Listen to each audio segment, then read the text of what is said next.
தமிழ்நாடே எதிர்பார்த்த தாவேக அரசின் முதல் பட்ஜெட். எதிர்க்கட்சிகளின் விமர்சனத்திற்கு சிஎம் விஜயிடமிருந்து வந்த பதில்.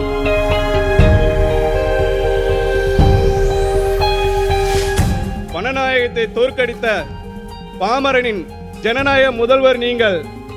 பணநாயகத்தை தோற்கடித்த பாமரனின் ஜனநாயக முதல்வர் நீங்கள். திரைமன்றங்களில் மட்டுமல்ல, சட்டமன்றத்திற்கும் நாயகன் நீங்கள் தான். திரைமன்றங்களில் மட்டுமல்ல, சட்டமன்றத்திற்கும் நாயகன் நீங்கள் தான். உயர்ந்த எண்ணங்களை விதையாக்கி ஊழல் ஒவ்வொன்றையும் களையெடுத்து சமத்துவம் எனும் செடி வளர்த்து மக்களாட்சி எனும் பெரும் மரத்தை பிடித்து நிற்கும் கோட் சூட் போட்ட அணிந்த விவசாயி நீங்கள். விசில் என்பது ஒலி அல்ல, அது பாமரர்களின் மொழி, அதுவும் உலகின் பொது மொழி. விசில் காற்று இசைத்த முதல் ராகம். விசில் காற்று இசைத்த முதல் ராகம்.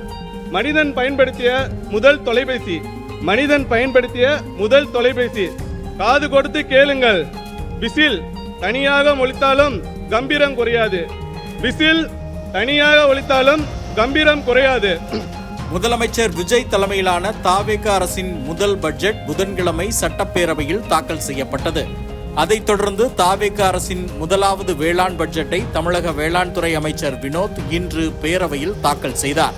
அதில் சூப்பர் எல்னினோவால் தமிழ்நாட்டில் 12 மாவட்டங்கள் பாதிக்கப்படும் என்று எதிர்பார்க்கப்படுகிறது. எனவே அதன் பாதிப்பை குறைக்க வேளாண் பல்கலைக்கழகம் தயாரித்துள்ள மாவட்ட வாரியான திட்டத்தை நடைமுறைப்படுத்த திட்டமிடப்பட்டுள்ளது. மண்வள பாதுகாப்பு இயக்கம் 600 கோடி மதிப்பீட்டில் அறிமுகப்படுத்தப்படுகிறது. 1 லட்சம் விவசாயிகளுக்கு 4 கோடி ரூபாய் செலவில் மண் நல அட்டைகள் வழங்கப்படும். ஏக்கருக்கு 3000 ரூபாய் உழவு மானியம் வழங்கப்படும். இதற்காக 63.5 கோடி ரூபாய் மாநில நிதியிலிருந்து ஒதுக்கப்பட்டுள்ளது. மண் வளத்தை பாதுகாக்கவும் ரசாயன பயன்பாட்டை குறைக்கவும் 1 லட்சம் ஏக்கருக்கு தேவையான திரவ உரங்கள் வழங்கப்படும். இதற்காக 4.5 கோடி ரூபாய் ஒதுக்கப்படும். உயிர்ம வேளாண்மையை பரவலாக்க 20,000 ஏக்கரில் உயிர்ம வேளாண் முறைகளை பின்பற்றும் விவசாயிகளுக்கு ஏக்கருக்கு 4,000 சிறப்பு ஊக்கத்தொகை வழங்கப்படும். இதற்காக 8 கோடி ஒதுக்கப்பட்டுள்ளது. உயிர்ம விவசாயத்தில் சிறந்து விளங்கும் 5 விவசாயிகளுக்கு நம்மாழ்வார் விருது, பாராட்டு பத்திரம் மற்றும் தலா 2 லட்சம் விருது பெறுபவருக்கு வழங்கப்படும். இதற்காக 11 லட்சம் ஒதுக்கப்பட்டுள்ளது. தென்னை விவசாயிகளின் நலனுக்காக மொத்தம் 16 கோடி ஒதுக்கப்படுகிறது. தென்னை நோய் தடுப்பு திட்டத்துக்கு 1 கோடி ஒதுக்கப்படுகிறது.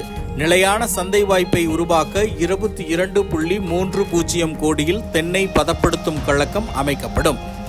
Blueberry, dragon fruit, passion fruit, kiwi, avocado போன்ற பழங்களை மக்கள் தற்போது உட்கொள்வதால் இந்த பழங்களை விவசாயிகள் தனிப்பயிர்களாகவும் ஊடு பயிர்களாகவும் 930 ஏக்கரில் பயிர் செய்ய 1.87 கோடி ஒதுக்கப்பட்டுள்ளது. விவசாயத்தில் பெண்களை ஊக்குவிக்க வெற்றி வான்மகள் திட்டம் அறிவிக்கப்பட்டுள்ளது. 100 மகளிர் உட்பட 500 பேருக்கு ட்ரோன் மூலம் உரம் தெளித்தல் உள்ளிட்ட பயன்பாட்டுக்கு பயிற்சி வழங்கப்படும். இதற்காக 1.5 கோடி நிதி ஒதுக்கப்பட்டுள்ளது. இத்திட்டத்தின் கீழ் பயிற்சி பெற்றவர்களில் 50 பெண்களுக்கு 50% மானியத்தில் ட்ரோன் வழங்கிட 2.5 கோடி ரூபாய் ஒதுக்கப்பட்டுள்ளது. வேளாண் இயந்திரங்களை பழுது பார்க்க 15 மையங்கள் 1.12 கோடி செலவில் அமைக்கப்படும். வேளாண் நடைமுறைகளை தொடக்கம் முதல் இறுதி வரை முழுமையாக இயந்திரப்படுத்தும் நோக்கில் 225 ஏக்கரில் மக்காசோளம், வேர்க்கடலை உள்ளிட்ட பயிர்களை வளர்க்க துறை சார்ந்த நிபுணர்களால் விவசாயிகளுக்கு பயிற்சி வழங்கப்படும். இதற்கு 46.3 லட்சம் ரூபாய் ஒதுக்கப்படுகிறது. வேளாண் இயந்திர கண்காட்சி தஞ்சாவூரில் நடத்தப்படும். இதில் நவீன வேளாண் இயந்திரங்கள் காட்சிப்படுத்தப்படும்.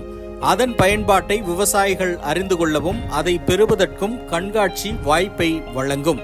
59 உழவர் சந்தைகளில் மின்னணு விலைப்பட்டியல் 2.4 கோடியில் அமைக்கப்படும். உயிர்ம வேளாண்மையை ஊக்குவிக்கும் வகையில் தஞ்சாவூர் சாக்கோட்டையில் நம்மாழ்வார் உயிர்ம வேளாண்மை பட்டய படிப்பு கல்லூரி 15 கோடியில் தொடங்கப்படும். இதற்கு முதல் கட்டமாக 2026-27 ஆண்டில் 5 கோடி ஒதுக்கப்படும். இதில் உயிர்ம வேளாண் நடைமுறைகள் செயல்வழி மூலம் கற்றுத்தரப்படும் என்று அமைச்சர் வினோத் கூறினார். சர்வதேச ஏற்றுமதி சந்தையுடன் 1000 விவசாயிகளை இணைக்க தமிழ்நாட்டில் 4 மையங்கள் 6 கோடி செலவில் அமைக்கப்படும். இந்த மையங்களின் மூலம் மா, மஞ்சள், மிளகாய் உள்ளிட்ட ஏற்றுமதிக்கு உகந்த பயிர் நடைமுறைகள் மற்றும் தொழில்நுட்பங்களுக்கான வசதிகள் செய்து தரப்படும் என்று அமைச்சர் வினோத் அறிவித்தார்.